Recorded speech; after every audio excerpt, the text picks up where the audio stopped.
Hello welcome back to my mini vlog.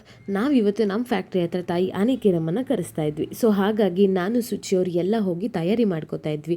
ಹಾಗೆ ಸುಚಿಯವ್ರ cousins ಕೂಡ ಬಂದಿದ್ರು. ನಾವು ಪ್ರಸಾದ ತಯಾರಿ ಮಾಡಿಕೊಂಡು ಬೆಳಗ್ಗೆ 12 ಗಂಟೆಗೆ ಹೋಗಿದ್ವಿ. ಬಟ್ ನಮಗೆ ದೇವ್ರು ಕೊಡೋ ಅಷ್ಟರಲ್ಲಿ 6 o'clock ಆಗಿತ್ತು. ಕಾದು ಕಾದು ತುಂಬ ಸುಸ್ತಾಯಿತು. ರೀಲ್ಸ್ ಎಲ್ಲ ಮಾಡಿದ್ವಿ.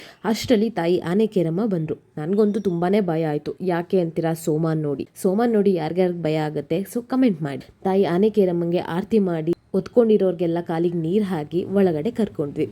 ತಾಯಿನ ಆಫೀಸ್ ರೂಮಲ್ಲಿ ಕೂರಿಸಿ ಹಾಗೆ ನಾವು ಮಡ್ಲಕ್ಕಿ ಕೊಡಬೇಕಿತ್ತು. ಸೊ ಮಡ್ಲಕ್ಕಿ ಕೊಟ್ಟು ನಾವು ಪೂಜೆ ಮಾಡಿಸಿ ಹಾಗೆ ನಮ್ಮ ಫ್ಯಾಕ್ಟ್ರಿ ಹತ್ರ ಇರೋ ಅಂಕಲ್ ಕೂಡ ಪೂಜೆ ಮಾಡಿಸಿದ್ರು. ಸೊ ಎಲ್ಲರೂ ಪೂಜೆ ಮುಗಿಸ್ಕೊಂಡು ಆಚೆ ಮಣೆ ಹಾಕಬೇಕು ಅಂತ ಅಂದರು. ಸೊ ಅದನ್ನು ಸೋಮಾಗೆ ಮಣೆ ಹಾಕಿಸಿ ನನಗೆ ಭಯ ಆಗಿತ್ತು ಎಲ್ಲಿ ಓಡಿಸ್ತಾರೆ ಅಂತ. ಕೊನೆಗೂ ನಮ್ಮ ಮಾವ ಬಿಡಲೇ ಇಲ್ಲ, ಓಡಿಸೇ ಬಿಟ್ರು. ಆದರೂ ಏನು ಜಾಸ್ತಿ ಏಟಾಗಲಿಲ್ಲ. April 7th and 8th ಆನೆಕೇರಮ್ಮ ಜಾತ್ರೆ ಇದೆ. ಬಾಯ್.